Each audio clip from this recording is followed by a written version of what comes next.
You've been listening to the Edie-raether-radio-show on Building Fortunes Radio and the Humongous Radio Network. Better thinking leads to better decisions, and better decisions create better performance. That is the foundation of Edie-raether's groundbreaking Neuroshift's trademark approach. As a behavioral strategist, best-selling author, and expert in the neuroscience of success, Edie helps people interrupt automatic thinking, replace unproductive patterns, and become the boss of their brain.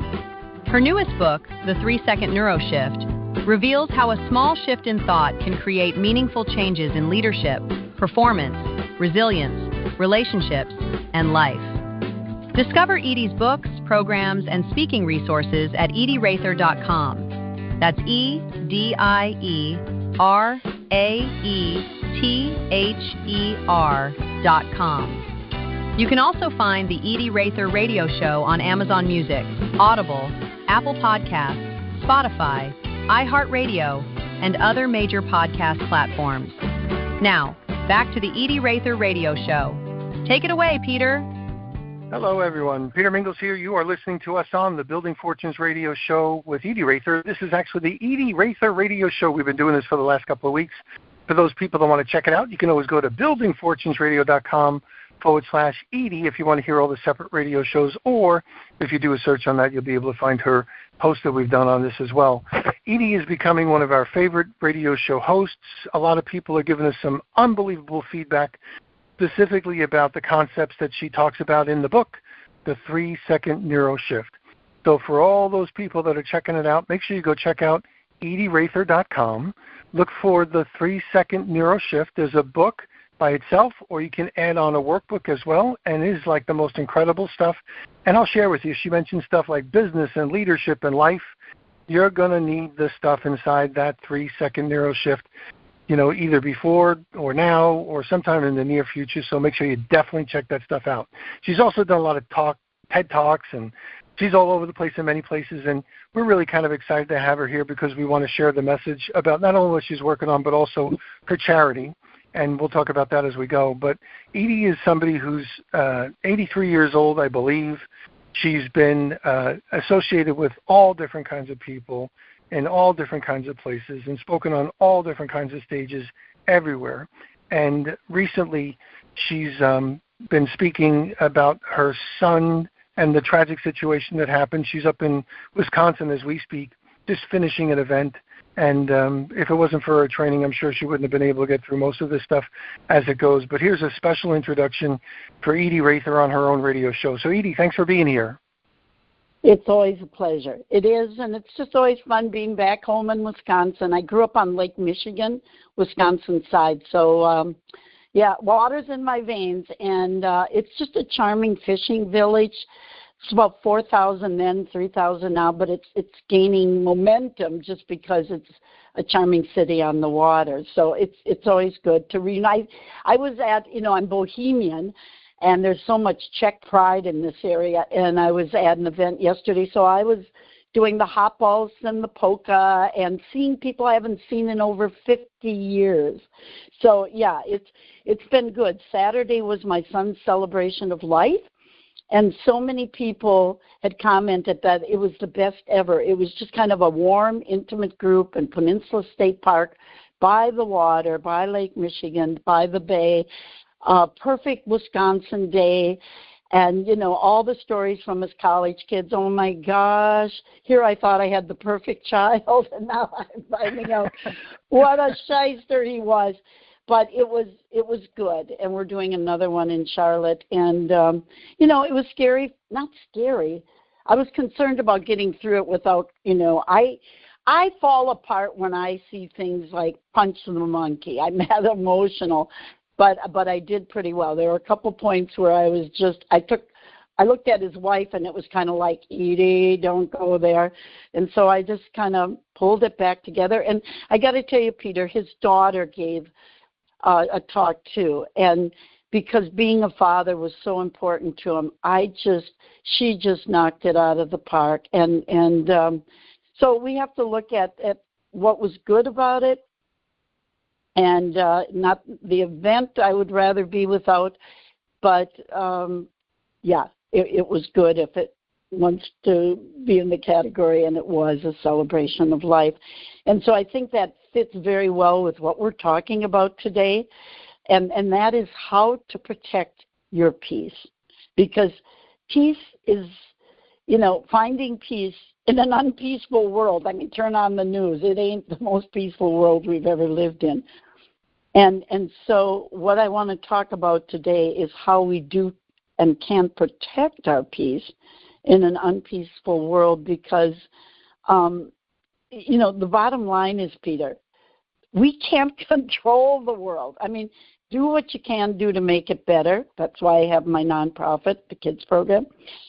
But if we're trying to control what we can't control, we end up feeling defeated in a state of despair. So this is where the book comes in again, that we do have a choice. We do have 3 seconds to make that shift, because peace isn't about the absence of problems. Everybody on this call can name a bunch of problems right now.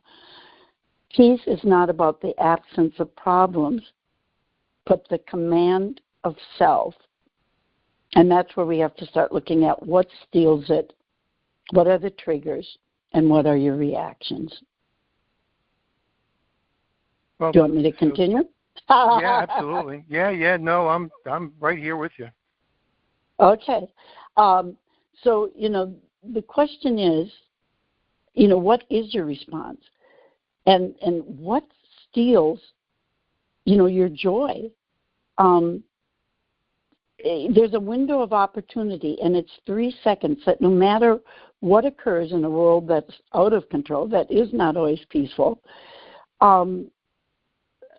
we have that 3 seconds where we can pause, and we can pivot, and we can reset.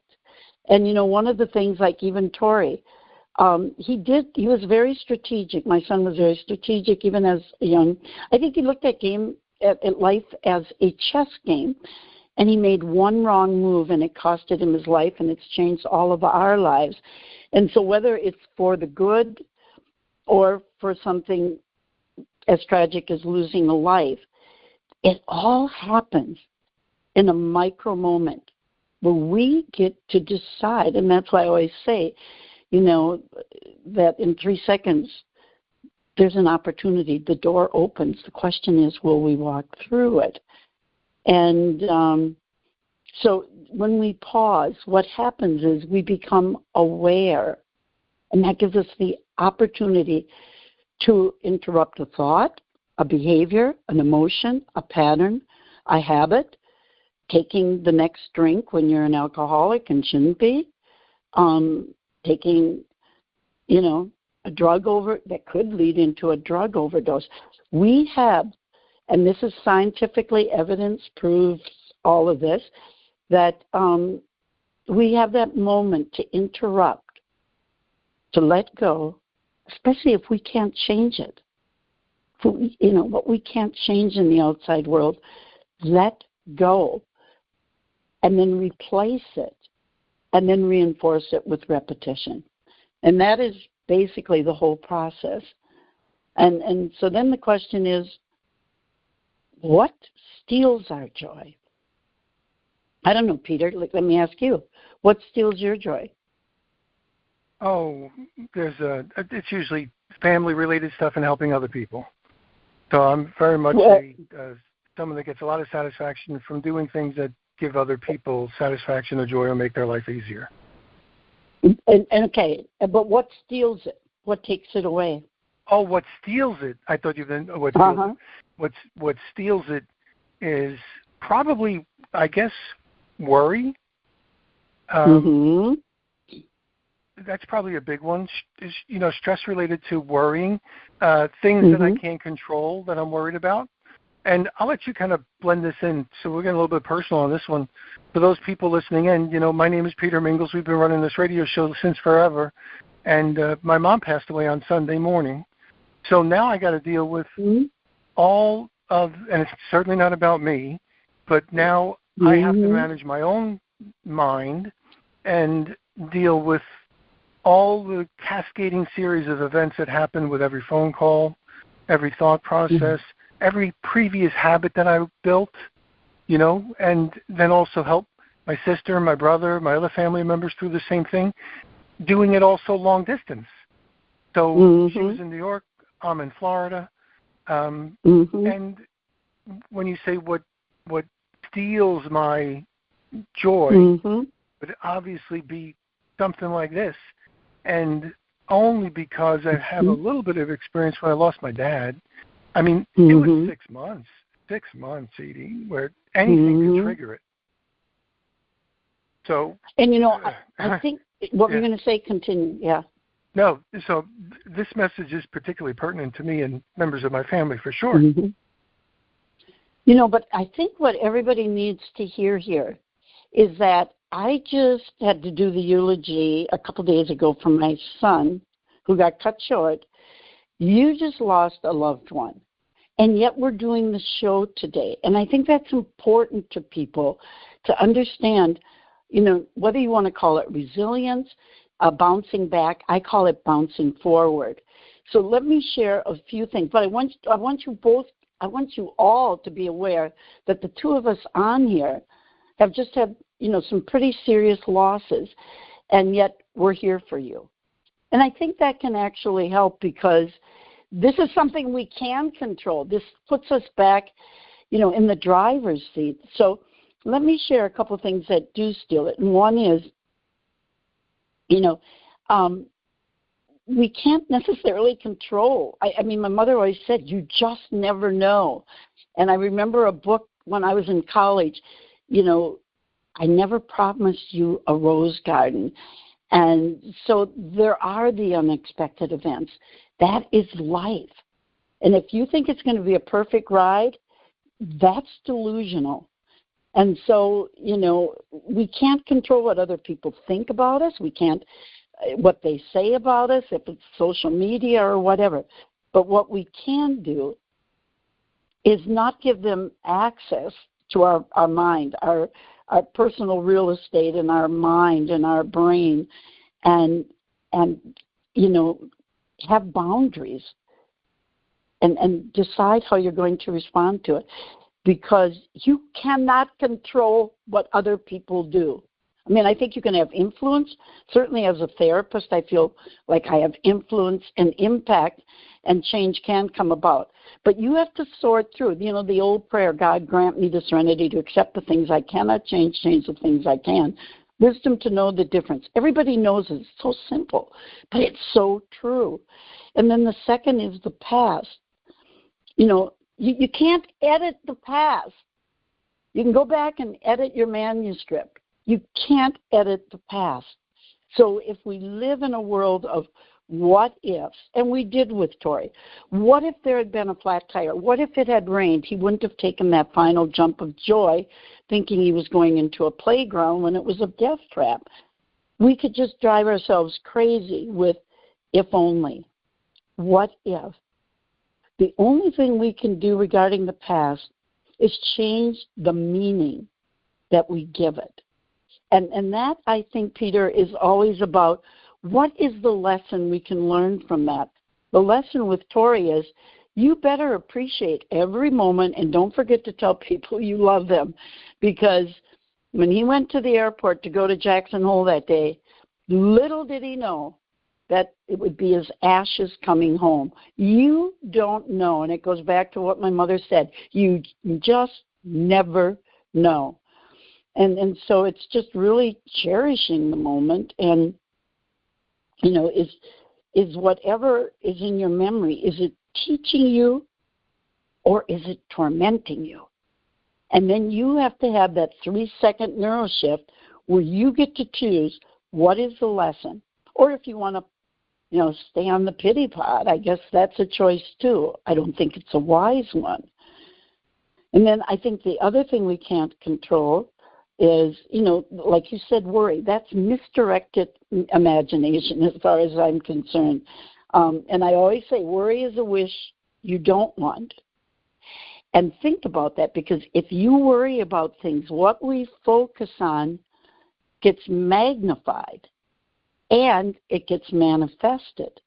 So the people who worry more are bringing more, trauma into their life, because if you're aware of, the laws of attraction and spiritual laws, and, it's just true. What energy flows, where attention goes, energy flows, and we're manifesting what we don't want. So if you're a worrier, if you don't talk to me, at least get the book. And I have to tell you, Peter, the psychic that I had hired to help find Tori's body just have already called twice and said she and her husband are fighting over the book and who gets to read it first. So, wow. I think that's my first review, which is a pretty good one. And then the next one is, what is now? What are you dealing with now? The worry, the future is uncertain. You're trying to make something certain that is uncertain. And so all you're going to do is feel defeated. So then you come with, so what is now? And when you focus on what is now, then you can have the opportunity to change the reality, to change the outcome. And it starts with your choice in terms of how you respond. So then the next one that steals our joy is basically what other people, their opinions.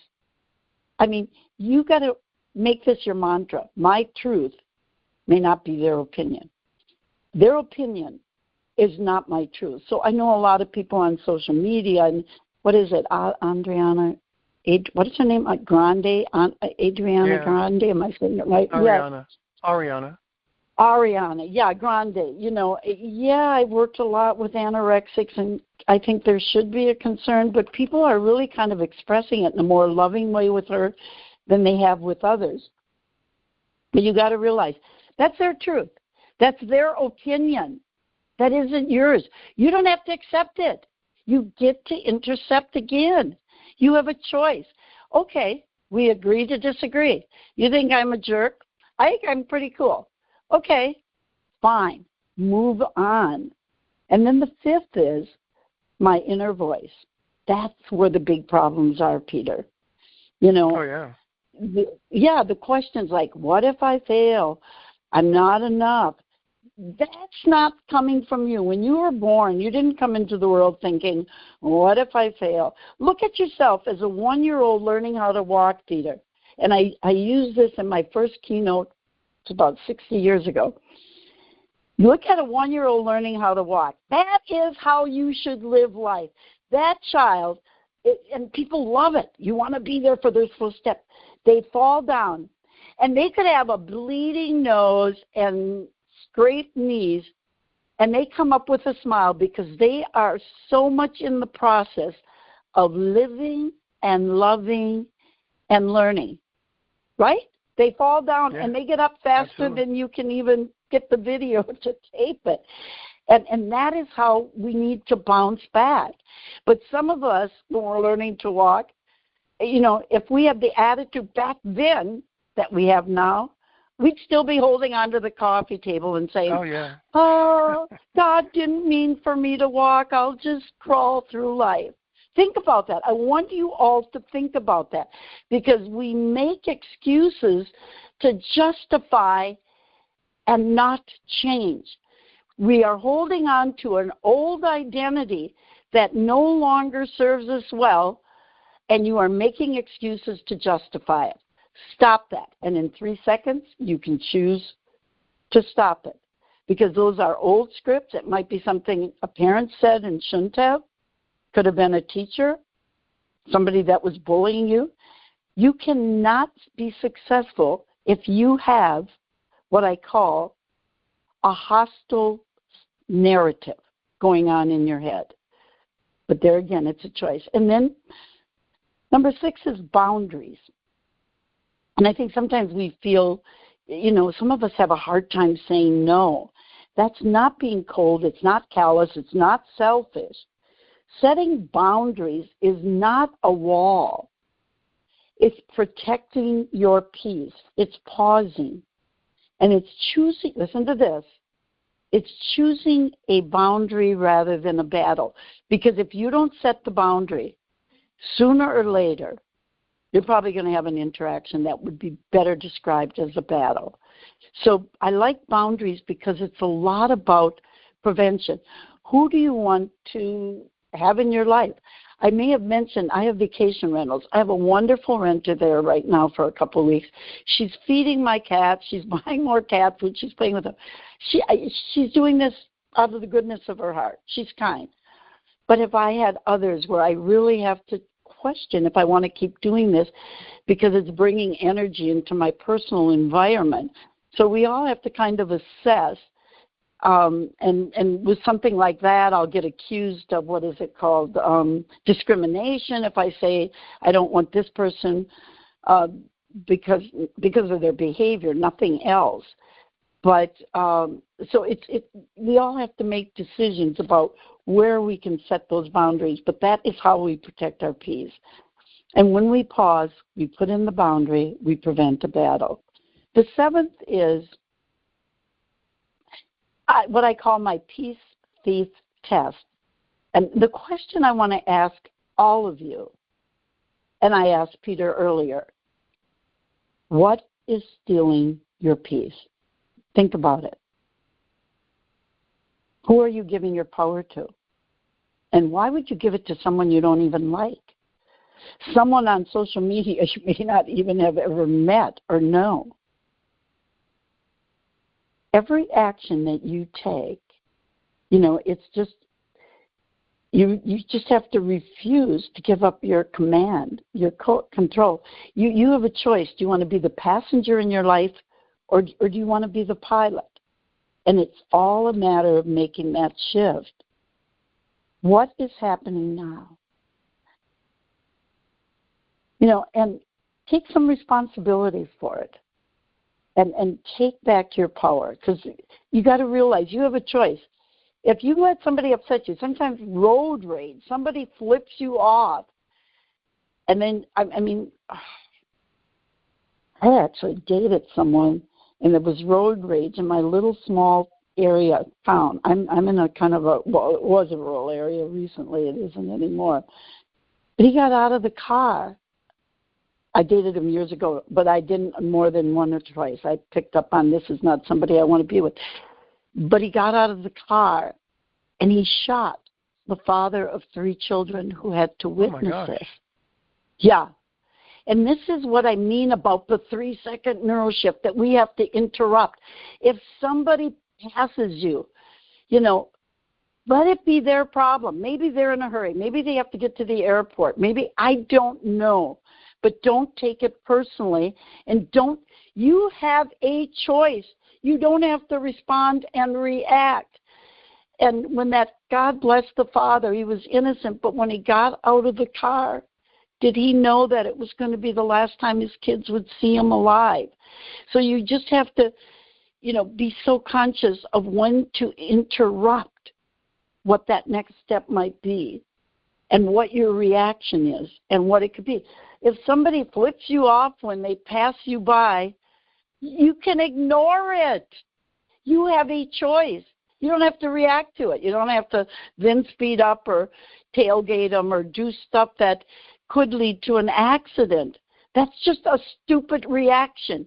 You have a choice to ignore. I'm on Nextdoor, and somebody will talk about somebody who, I don't know, she was advertising her Myrtle Beach property at a good price. I looked at it as an opportunity. I like to save money. If somebody gives me an opportunity to have the property and it beats any other, yeah. But somebody is like, well, you're not following the rules in this. So it got very upsetting to the woman who made the post. She was going to take it down. No. Ignore it. That's her opinion. Move on. There's many of us that like it. You know what I mean? And so Absolutely. We just have to really, sort it out. And then I guess it's making that shift of really being clear on who you are, who you want to be in that moment, your best version of self. And then that is when we have the 3 seconds to reset and to be at peace. So remember, to do the neuroshift, the step number 1 is to pause. Just stop. Be aware. Take 3 deep breaths. If that isn't enough to calm you down, take another 3 deep breaths. They're unlimited. Yeah. Think twice before you send that text, before you make the call, before you hit send. You might regret it later.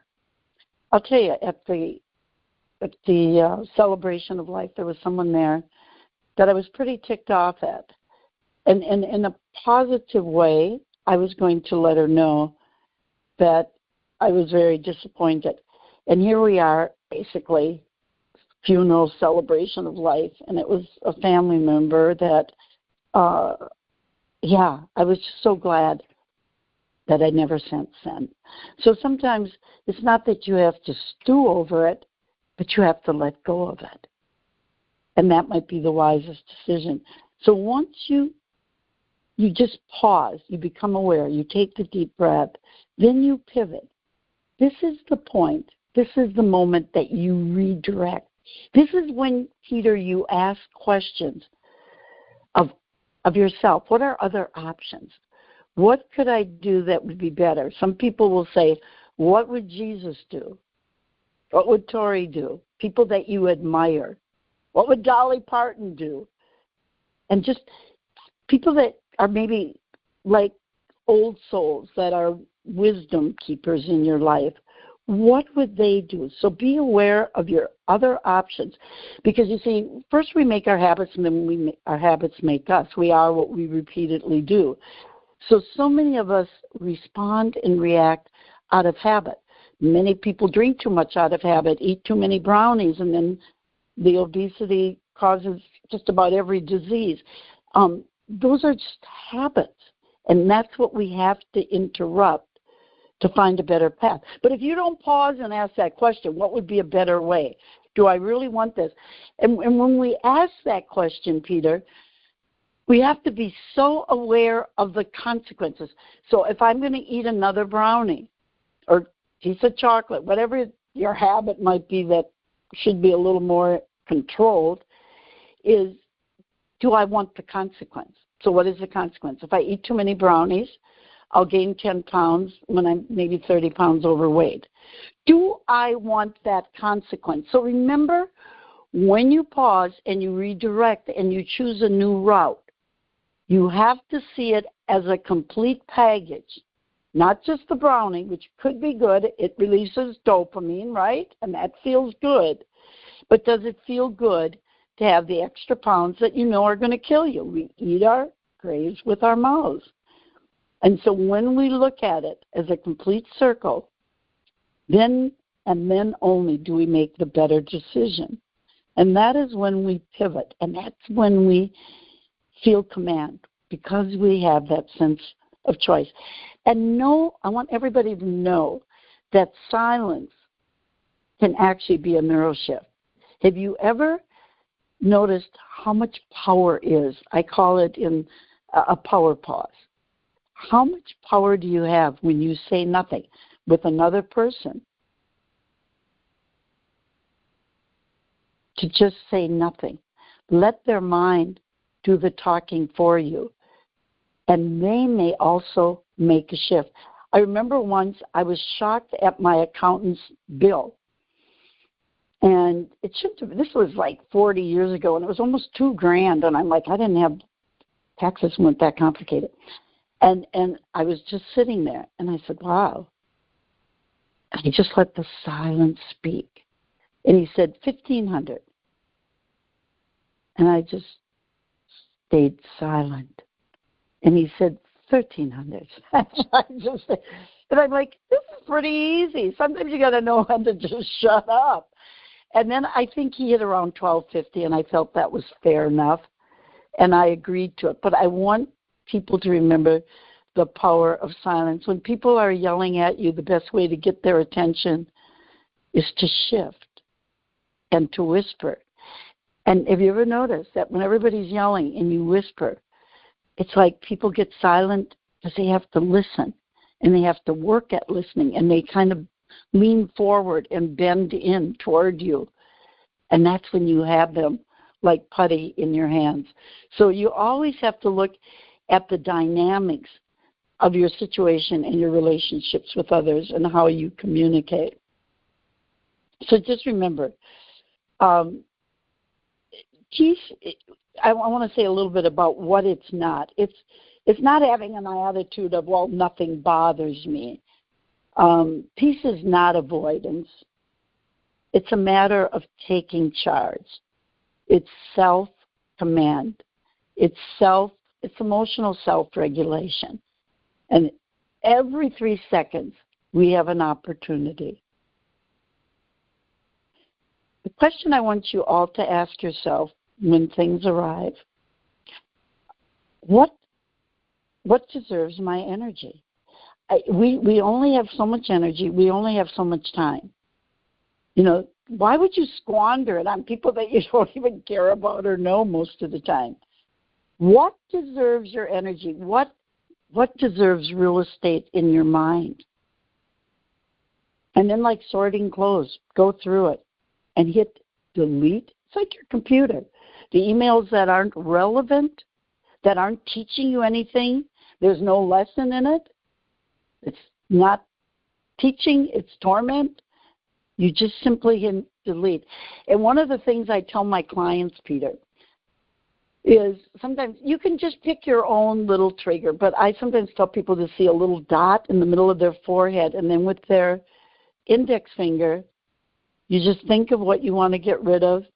And if you have a kinesthetic behavioral action that gets associated with it, it does kinesthetically delete it more from your mind. So if you just tap your forehead and say delete, you just feel it dissipating. It's gone. It's gone forever.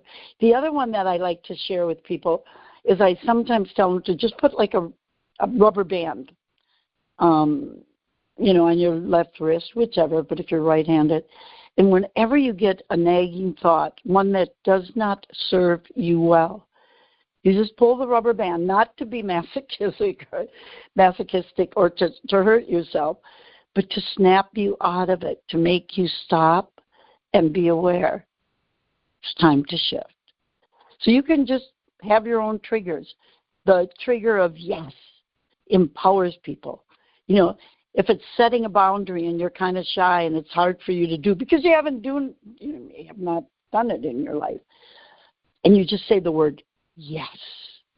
Say it again, yes, with that power, and you can build yourself up. I remember having a client in my office, and it was something where she was going to confront her lawyer, and I just had her stand up and put her hands on her hips. And there's something about taking that posture that empowers us. So if you physically use a trigger, a kinesthetic trigger, it can do a lot. Or if you say stop, no, you can stop a thought. Our thoughts are very obedient. They're like a good puppy dog. And if you just stop and say, stop, stop, it's amazing. The mind is like, okay. And, the ones that I like the most, and I may have mentioned it before, and I'll probably mention them again, I like the ones that are automatically there. We are going to breathe no matter what, or hopefully you will. That's a good choice, by the way. So every time you take a few deep breaths, I have people visualize themselves taking in power, mastery, control. Take in another deep breath of confidence, courage, or maybe a state of calm, whatever emotional state you desire. Take it in. You're going to breathe anyhow, so make it pay off. And the other one is hopefully you're drinking some water, hopefully a lot of water. And every time you take a sip of the water or tea or coffee, whatever your favorite beverage is, you sip it and close your eyes and take in your desired emotional state. Or it might be a state of releasing and letting go and being free. So my two favorite have always been the breathing and the sipping your favorite beverage. And believe me, you do this repeatedly, and you will elevate. So you have a choice, and it's yours. And you have 3 seconds to make that choice. What deserves your energy? And so to summarize everything, Peter, peace is really a practice. Because practice is where change happens because it's creating a new behavioral pattern, a new habit. And one is, don't try to control everything. You're never going to do it. And it's just going to defeat you. It's going to take away your confidence. But you know what you can control? The next 3 seconds. And the choice, the response that you choose to make. The next is the 3-second pause. Because that's where choice begins. To ignore the guy that might be flipping you off on the roadside. You have a choice. You don't have to give him your time, your energy, your power. And number 3 is, what thoughts deserve your beliefs?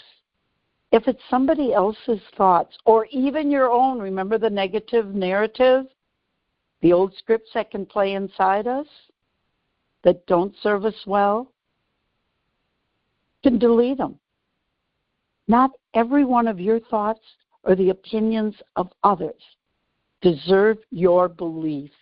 And that's where, you know what, Peter, we'll do a show on beliefs, because beliefs and identity are at the core of all our behavior. So we'll stay tuned. There will be a show on that, trust me.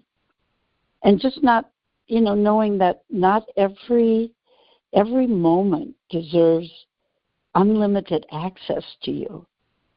Don't give people access to your mind, to yourself, to your being.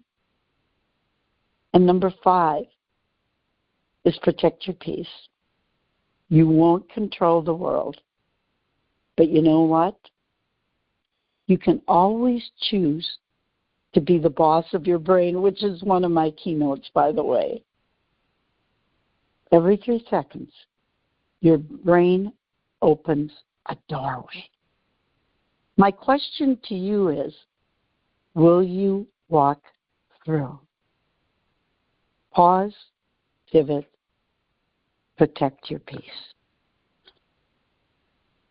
So we didn't even get any commercials in, but that's you were what on I a have roll. to I was share. not stopping this. I was not stopping this, that's for sure. No, you're on a roll. And it's really great so information. Important. Yeah. Yeah, I mean, if people, and more I want to people remind, follow this, the world would be a better place. Yeah. And I want to remind you all that with the book, there is a workbook for those that really need to dig a little bit deeper, that there's a workbook that I know it'll transform. It'll transform your life. So thank you for the opportunity, and thank you all for giving me your most precious gift. It's your time. Take care. So you just heard from Edie-raether. Go to Edie-raether.com. That's Edie-Raether, RAETHER.com. The book is called The 3-Second Neuroshift. And I know, Edie, all the training that you've done lets you become better prepared for the speech that you had to give on Saturday and the stuff that you dealt with on July 4th when your son, jumped off that, ledge like he's done a million times, and things didn't work out. Or the situation with, this stuff, like, for instance, with me and my mom, I think if the previous training that's like the stuff that you're talking about, master your mind, control your brain, be the boss of your brain, all those things, if it wasn't for those things, we would be having, meaning me and you, would be having so much harder of a time dealing with these inevitable life events that happen. So you got a choice. You could do it. You go ahead. I'll let you finish. No, say it. Yeah, I've got it marked down. Yep. Say what you're going to say. Yep. Well, just, if you're going to live a life, you're going to have these things. And to think that these things don't happen would be delusional. And preparing yourself and others for these things, it doesn't discount the event that happened or minimize your feelings for the importance and the devastation, but it's a way of managing your way through it. So, for whether it's go ahead. Whether it's the impulse of an impulse of a stupid person who might flip you off, while you're driving a car, say something stupid or post something, without thinking, or you might even be arguing with a robot online if you're dealing with social media. All of those things, and then you take real life tragedies that happen and eventually will happen to everyone, because no one gets out of life. If you have anything as far as a family or loved ones or concerns, or you're working anywhere, you're going to be touched by this. And these types of things help us manage it. So go ahead, I'll let you finish. No, and I'm thinking, you pick your poison. I mean, I see people getting upset over the smallest. Let them flip you off. You didn't lose your child. Put it in perspective. Put it, you only have so much time and energy. What do you want to devote it to? Losing my son that's a big deal. That's tragic. But somebody flipping you off and I don't have a choice. I can't bring him back. His best friend wrote a note to me 2 days after we couldn't find him, and he said, I want him back. I want him back. We have no choice. Those are the big deals. We're talking about 99% of what occupies your time and your mind and your brain, and you do have control of. And that's what I'm begging you to, take control of, get a perspective. And then my mother didn't only say, you just never know. She said, look at the bright side. And you know what? If Tori had been a jerk, this would have been easy. It might have been good riddance. He was a beautiful soul and kind and generous. I mean, when he had no money, he was giving $50 tips and he was borrowing money from me. He got his dopamine from giving, and God bless him. But the bottom line is, pick out, but look at the bright side. It wouldn't hurt so much if he didn't bring so much love and joy into our lives. So there is always the bright side. And the memories that we hold, we can hold on to them. We can hold him in our heart, or your mother in your heart forever. It's not like having a physical body there, but we get a choice, and that is to hold our loved ones in our heart forever. So my favorite word is onward. Let's just move forward. Perfect. So for those people listening in, go order the book and the workbook. It'll be the best investment in time and energy. And apply it, practice it, and come back next week where we're going to talk about, Edie says, beliefs. So we'll talk about beliefs, the belief system. That's one of my favorites as well. That's like really a super one as well. So for all those people listening in, check her out, Edie-raether.com. You'll also find it on her website. We put these radio shows too, and you can find it on Building Fortunes Radio, Amazon. We're spreading the word through Apple's podcasts. What else? YouTube, Spotify, iHeartRadio, everywhere. So if you see Edie-raether everywhere, it's because she is. We'll catch you next time. Thanks, everyone. Take care. Thank you. Thanks for tuning in. You've just finished listening to the Edie-raether Radio Show on Building Fortunes Radio and the Humongous Radio Network. We hope today's program challenged the way you think, gave you practical ideas you can use, and inspired you to create positive change in your work and life. Edie-raether has spent more than 5 decades helping people and organizations rewire old patterns, unlock greater potential, and turn insight into action. As a keynote speaker, best-selling author, behavioral strategist, and creator of Neuroshifts, Edie is changing the way the world thinks, one mind at a time.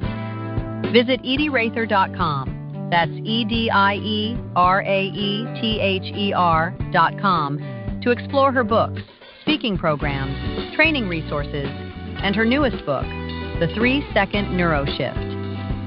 On behalf of Edie-raether, Peter Mingles, and everyone at Building Fortunes Radio and the Humongous Radio Network, thank you for listening. You can hear the Edie-raether Radio Show on Building Fortunes Radio, Amazon Music, Audible, Apple Podcasts, Spotify, iHeartRadio, and other major podcast platforms. Until next time, remember, change your thinking, change your choices, and change your world.